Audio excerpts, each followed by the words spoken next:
4:30 بجے اٹھے تھے اپنے وقت پہ، اور ابھی 12 ساڑھے 4 بجنے ہی والے ہیں، تھوڑی بہت دیر۔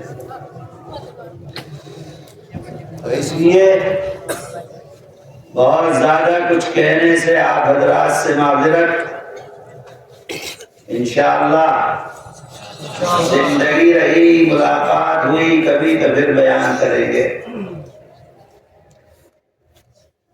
میں نے آپ کے سامنے ایک آیت پڑھی ہے، مختصر وقت میں اس کے سلسلے میں تھوڑی سی بات کر کے اور آپ سے اجازت لوں گا۔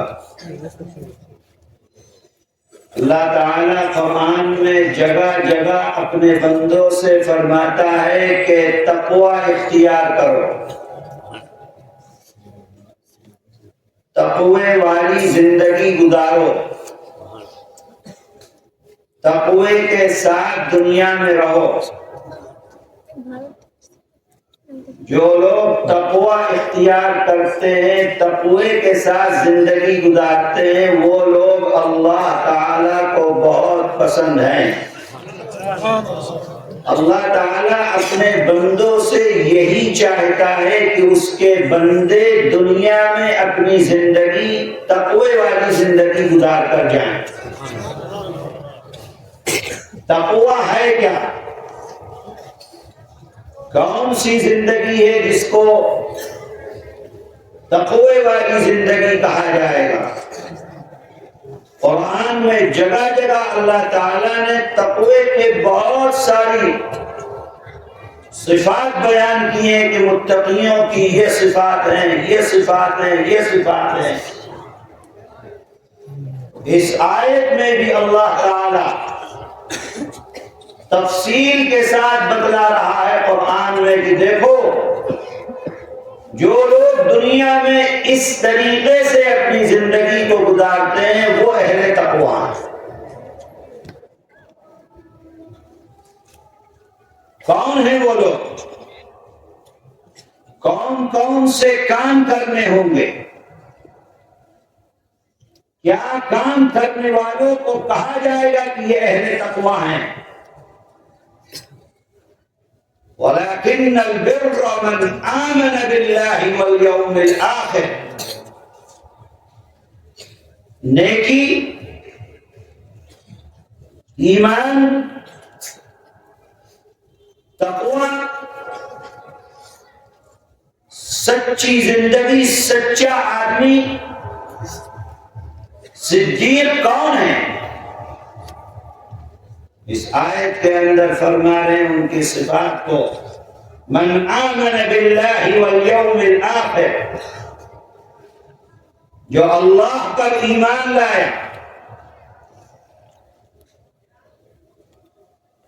قیامت کے دن پر ایمان لائے، اللہ پر ایمان، کیسا ایمان؟ جیسا اللہ تعالیٰ اپنے بندوں سے چاہتا ہے،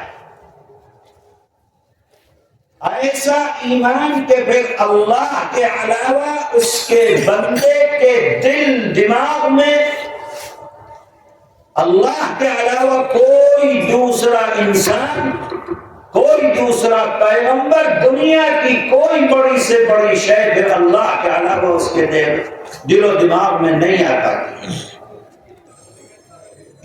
جو کچھ اس کا رابطہ اور تعلق ہے وہ اللہ سے، جو مانگنا ہے وہ اللہ سے، جو کہنا ہے وہ اللہ سے، جو مرادیں پوری ہونی ہے وہ اللہ سے ہے، جو بگڑی کی بننی ہے وہ اللہ سے ہے۔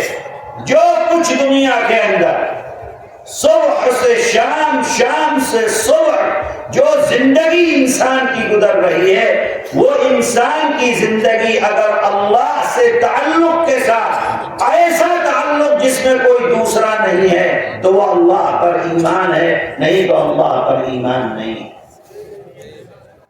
اگر دکھاوا ہے، مثال کے طور پر آدمی نماز پڑھتا ہے، اللہ کے لیے نماز پڑھتا ہے، کوئی آدمی مسجد میں آیا، نے اپنی نماز کا سجدہ لمبا کر دیا. کس لیے لمبا کر دیا؟ یہ آنے والا آدمی یہ سمجھے کہ بھئی بڑا نمازی ہے. تو جو سجدہ اللہ کے لیے تھا اب وہ سجدہ اس انسان کے لیے ہو گیا ہے. اسی کو اللہ تعالیٰ فرماتا انا اغنی الشرکاء عن الشرک. جہاں میرے اور بندے کے درمیان کوئی تیسرا آ جائے وہاں میں اپنے آپ کو الگ کر دیتا ہوں. اللہ تعالیٰ وہاں سے الگ ہو جاتا ہے. پھر اب وہ عمل انسان کے اللہ کے لیے نہیں رہ جاتے ہیں. تو اللہ پر ایمان، اللہ کی ذات پر ایمان، اللہ کی صفات پر ایمان، اللہ کے علاوہ کسی کی پوجا نہیں، اللہ کے علاوہ کسی کو سجدہ نہیں، اللہ کے علاوہ کسی کے آگے ہاتھ نہیں جوڑنا، اللہ کے علاوہ کسی کے آگے گردن نہیں جھکانا. جو عبادت ہوگی وہ صرف اللہ کی ہوگی، اللہ کے علاوہ کسی کی نہیں ہوگی. ایسا ہی اللہ کی صفات میں اگر کوئی انسان یہ تصور کر لے کہ میری یہ ضرورت فلاں انسان پوری کر سکتا ہے، وہ بھی اپنے اللہ کے ساتھ شرک کر رہا ہے. اللہ کے علاوہ کوئی کسی کی ضرورت کو پورا نہیں کر سکتا ہے. یہاں تک لکھا ہوا ہے کہ آپ نے اپنے بھائی سے کہا کہ مجھ کو قرض دے دو، پیسہ دے دو، میں تم کو واپس کر دوں گا. نہیں دیا اس نے. دوبارہ پھر آپ نے مطالبہ کیا، نہیں دیا، اس نے منع کر دیا. آپ نے پھر تیسری مرتبہ اس سے مطالبہ کر دیا. اس کا مطلب یہ ہے کہ آپ کے ذہن اور دل و دماغ میں یہ بات ہے کہ میری یہ ضرورت، یہ پیسہ یہی مجھ کو دے سکتا ہے. لکھا ہوا ہے کہ یہ بھی اللہ کے ساتھ شرک. ایسا خالص اپنا رابطہ اپنے اللہ کے ساتھ بناؤ کہ اللہ کی ذات میں بھی شرک نہ ہو، اللہ کی صفات میں بھی شرک نہ ہو. بہت سے لوگ بڑے پیر صاحب کے پاس جاتے ہیں کہ فلاں پیر صاحب کے پاس جائیں گے تو میرا یہ کام ہو جائے گا، اولاد ہو جائے گی، کاروبار میں برکت ہو جائے گی، بگڑی بن جائے گی، کھویا ہوا خزانہ مل جائے گا. فلاں بابا کے پاس جائیں گے تو زندگی میں سدھار ہو جائے گا، گھر کے اندر تنگی ہے، فلاں قبر کے اوپر جائیں گے تو یہ ہو جائے گا. میرے بھائی یہ سب اللہ کے ساتھ شرک کرنا ہے. اللہ کو نہ اپنی ذات میں شرک پسند ہے نہ اپنی صفات میں شرک پسند ہے. وَلَكِنَّ الْبِرَّ مَنْ آمَنَ بِاللَّهِ وَالْيَوْمِ الْآخِرِ. آخرت کے دن پر ایمان، ایسا ایمان نہیں جیسا کہ آج ہمارا سب کا ہے. تصور ہی نہیں ہوتا کہ مرنا بھی ہے، مرنے کے بعد اللہ کو حساب بھی دینا ہے، اللہ کے سامنے کھڑا بھی ہونا ہے. اپنی من مرضی انسان زندگی گزار رہا، جو من میں آتا ہے وہ کرتا، جو خود اچھا لگتا ہے وہ کرتا، اسی کو دین سمجھ لیا. اے میرے بھائیوں، قیامت کے دن پر ایمان کہ مرنا ہے، کل اللہ کے سامنے کھڑا ہونا ہے، جو کچھ دنیا کے اندر کیا ہے اپنے کیے کا حساب دینا ہے.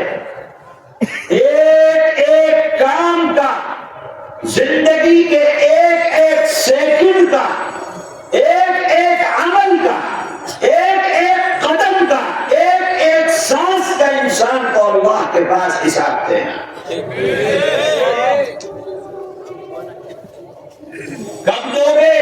جب اس دنیا کے اندر اس کی تیاری انسان کرے گا تو قیامت کے دن اللہ کو حساب دے گا.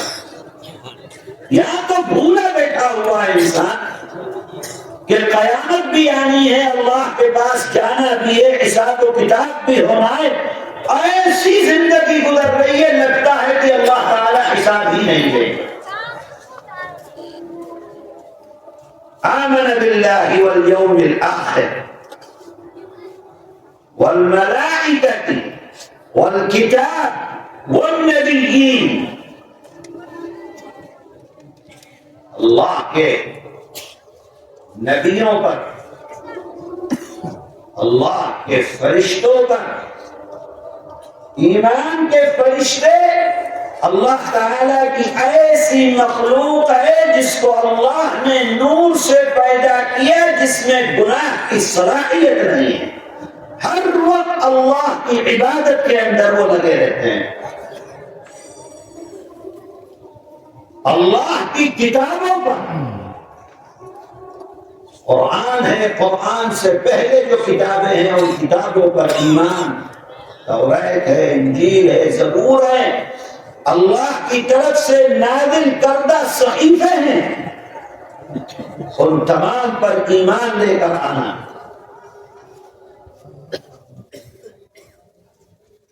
اس کے بعد آگے فرماتے ہیں یہ تو اللہ پر ایمان ہو گیا, قیامت کے دن پر ایمان ہو گیا, نبیوں پر ایمان ہو گیا, فرشتوں پر ایمان ہو گیا, اللہ کی کتابوں پر ایمان ہو گیا. وَآتَى الْمَالَ عَلَى حُبِّهِ ذَوِي الْقُرْبَى وَالْيَتَامَى وَالْمَسَاكِينِ وَابْنَ السَّبِيلِ وَالسَّائِلِينَ وَفِي الرِّقَابِ. یہ بڑا مشکل کام. فرماتے ہیں کہ مال کو خرچ کرو علی حبہ, اللہ کی محبت میں مال کو خرچ کرو, اللہ کے لیے مال کو خرچ کرو. یا فرمایا اپنے مال کو خرچ کرو مال کی محبت. وَآتَى الْمَالَ عَلَى حُبِّهِ, جس مال کے سے تم کو سب سے زیادہ محبت ہے اس مال کو تم اللہ کے لیے خرچ کرو. انسان پیسہ کماتا ہے, روپیہ کماتا ہے, صبح سے شام محنت کرتا ہے, اور محنت کرنے کے بعد اللہ کہہ رہا ہے کہ متقی کون ہے, اللہ والا کون ہے, اللہ کا پسندیدہ کون ہے. اللہ تعالیٰ کیسی زندگی گزارنے کو فرما رہا ہے, ایسی زندگی کی جو مال کمایا ہے اس مال کو خرچ کرو, اللہ کی محبت میں خرچ کرو. کون سا مال خرچ کرو؟ جو مال تم کو سب سے زیادہ پسند ہے. ایک تو یہ کہ مال ہمارے پاس کچھ خراب ہو گیا, گھر کے اندر کھانا بچ گیا, سب نے کھا لیا, کچھ کھانا بچ گیا, وہ کھانا آپ نے کسی غریب کو دے دیا. یہ نہیں. گھر کے اندر کچھ چیزیں بچی رہ گئی, وہ آپ نے کسی غریب کو دے دی. نہیں. جس چیز سے سب سے زیادہ محبت ہے آپ کو, سب سے عمدہ کھانا گھر میں جو بنائے پہلے وہ کسی غریب کو دو. سب سے اچھی چیز جو آپ کے پاس ہے وہ کسی غریب کو دو. اپنا پیسہ, اپنا روپیہ آپ نے زکات ادا کر دی, وہ زکات تو اللہ نے فرض کر دیا ہے آپ پر بھی, آپ غریب کو دیں گے. زکات دینے کے بعد اب جو آپ کا پیسہ, اور اس پیسے میں بھی جو سب سے زیادہ آپ کی ضرورت کا پیسہ ہے, اس پیسے میں جب آپ اللہ کے لیے خرچ کرتے ہو تو آپ کا شمار اللہ کے ہاں اہل تقوی میں ہوتا ہے.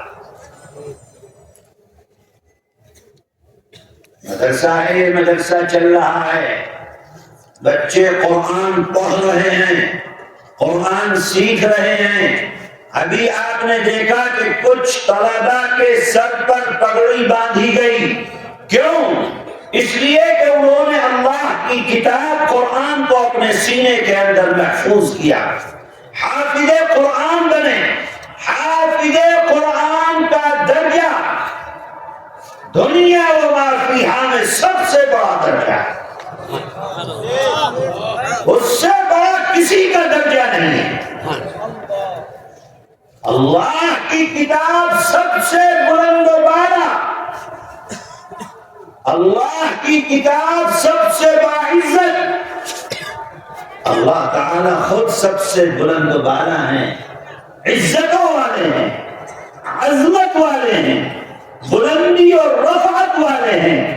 اللہ کا کلام، اللہ کی بات، اللہ کا قرآن، وہ بھی سب سے زیادہ عزت اور عظمت اور رفعت و بلندی والا ہے۔ جو اللہ کے قرآن کا حافظ ہے وہ بھی دنیا کے اندر سب سے زیادہ بلندی اور عزت اور عظمت اور رفعت ہے۔ میں کہتا ہوں حافظ قرآن کی فضیلت کو نہیں پہنچ سکتا وہ آدمی دنیا کے اندر دوسری کتابوں کو پڑھاتا ہے۔ حافظ قرآن کا درجہ سب سے بڑا درجہ، اس دنیا کے اندر بھی سب سے بڑا درجہ، اور کل قیامت کے دن بھی سب سے بڑا درجہ حافظ قرآن کا۔